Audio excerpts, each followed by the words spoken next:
Hi everybody, this is Black Lion.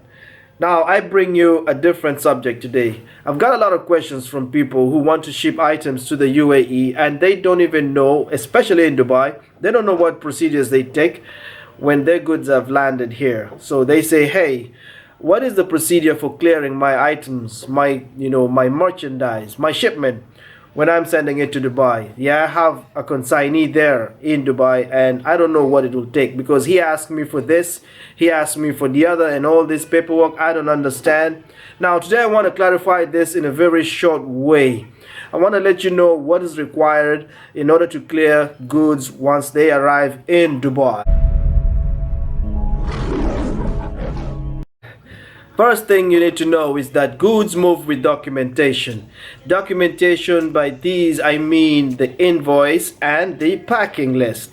Now every good that you send out there has to move with its documentation. Now that I believe you know, but what should be in those documentations when you're sending your goods into Dubai to be cleared by customs before it's delivered to the right consignee, the person who's gonna actually receive that product?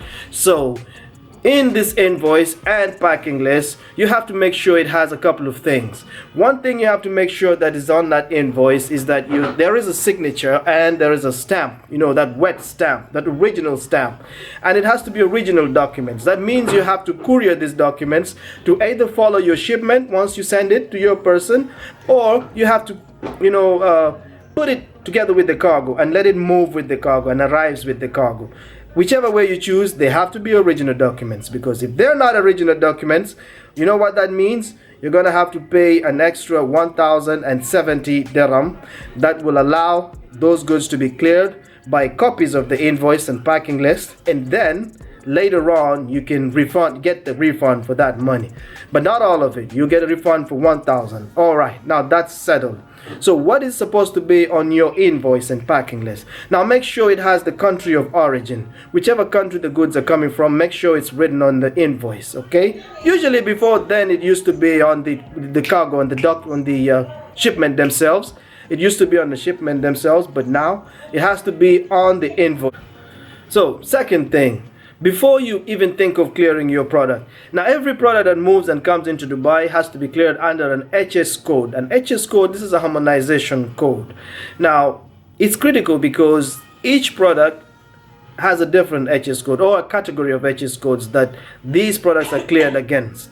Now if yours is a hazardous product, it's a dangerous good, it has a different kind of HS code, which means there's some that require Dubai municipality approval, and then some that don't really require any approval. You just clear them and submit your declaration and your goods are delivered to the consignee. But those that require Dubai municipality approvals, and by those I mean cosmetics. You're trying to import cosmetics into Dubai, they will require approval. You're trying to import fresh foods, they will require approval. You're trying to import hazardous goods like chemicals and things like that, they will require approval. Right, so that's out of the way. Another thing, once your goods have arrived and you have submitted the original invoice and packing list, then you'll be able to submit your declaration through either your agent, or if it's a business, the business themselves. Now the business has to have an import code, a Dubai import code. So first of all, if your business is registered, that's one thing. Then your business has to be having a Dubai import code. Then another thing that you need to consider is the VAT, that's the VAT. So your consignee, the person who's receiving it, should have an FTA account, which is the Federal Tax Authority account, which once your goods are cleared, once you submit it for the bill of entry and it's cleared, the VAT is submitted directly from your account. And another thing, also don't forget the duty. The duty will be there. It's the same way that your FTA account will deduct the VAT.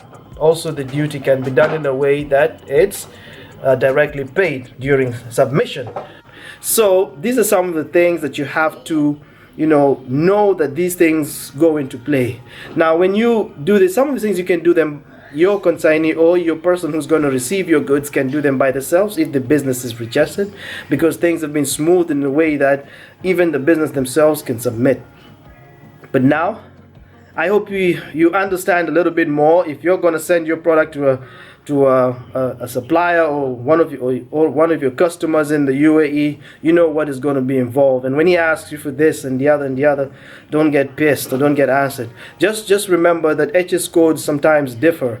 They may be different in different regions in different countries, but as per Dubai, they will inform you that we want this. Once you send the HS code that's different from your country, once it arrives here, they will check it against the system, and if it doesn't match, they'll give you an alternative HS code. So, right, I hope this kind of, gives you some, if not some information, some entertainment, I don't know, but this is how it goes when it comes to clearing goods in Dubai. So, cheers and bye, and see you in another video. Thank you for watching until now. Bye.